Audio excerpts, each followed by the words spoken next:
One of the things I just can't stand is animal abuse. Yeah. Well, this Valley Center woman saw a horse in a really bad shape during an auction back in 2005. She decided to bid so he wouldn't be slaughtered. She knew he wouldn't survive the trip and wasn't even sure he'd survive the night. You know, you start talking about people making differences in our community under the care of Hope in the Valley Equine Rescue and Sanctuary. That horse lived another 4 years, believe it or not, and a nonprofit organization was born. And Dixie Ball, this is a great story, really, how that one incident when you saw this horse really was a compass changer for you. Tell us about that afternoon when you walked up on that horse. Well, actually, it wasn't me. It was our president and founder of Hope in the Valley, Andy Armstrong. She's also a nurse at Wesley Medical Center. Wow. So she spends her days taking care of people and her early morning hours and her nights taking care of horses. She is the one who attended that sale in Hutchinson that day and came upon Jim, the horse that she rescued. He was emaciated and in horrible condition. They actually thought that Jim would not even survive the trailer ride home. Is that right? So she decided that she was going to, if nothing else, let Jim have a humane end to his life. Yes. She would bring him home in the trailer and she would have her veterinarian come out and check him out and see if he had any hope of survival. Yeah. And if not, they would humanely euthanize him on her property.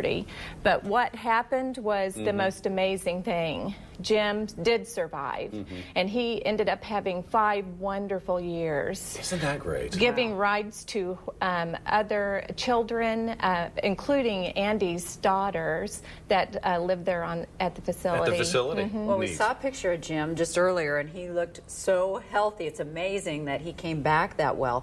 Now, one of the things I know they need there are volunteers and donations, but there's more than that you can do. You can actually donate hay for the horses as well, correct? Oh, yes. We are always in need of hay. And we are also always in need of grain and just volunteers giving their time. We actually have a list of our needs on our website. Good. You can go there and you can sign up to be a volunteer. You can come out and just give your time, because those horses that come to us have come from situations of abandonment or neglect or abuse, and so they actually have a fear of people.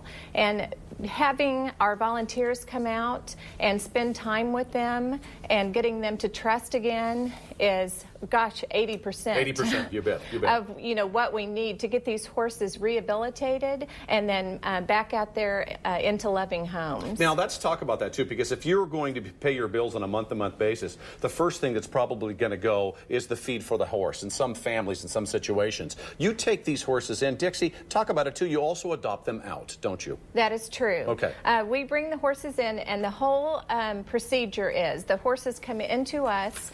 We first have them checked out by a veterinarian. We find out their health status, and usually they're malnourished, so we get them on the proper diet. Now, we go through about 400 round bales of hay per year out there, and those can cost anywhere between $75 to $100. Right. So if you can imagine how much it costs just in the hay to feed these horses. And those are the healthiest ones. Yeah. The ones that aren't healthy have to be fed grain. Grain, they go through about 150 pounds per horse per week. And 50 pounds of grain cost around $20. Wow. So that shows you how much food it takes just to keep the horses in a good, healthy. We're running out of time, but I Okay. want to get this in because the Kansas Star Casino has a way that we can actually help you.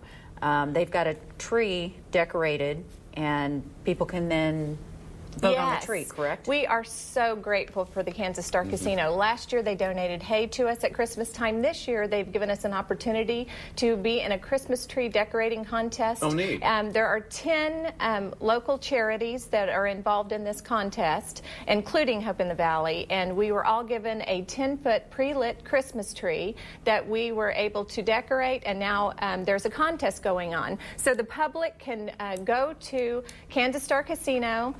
You just have to get a club card. So you go to the desk, they give you your card, they give you a ballot, and you go. Yeah. Just go out to the trees and put your vote in the ballot box, and it's a free gift for Christmas. Dixie, thanks very much. And again, here's some more information about Hope in the Valley Equine Rescue and Sanctuary. You need some more information, 519-41 29. All right, coming up next on the Brett and Sierra Show, we're in the kitchen with a chef who offers a 5-course meal and live music. What that all about is coming right back.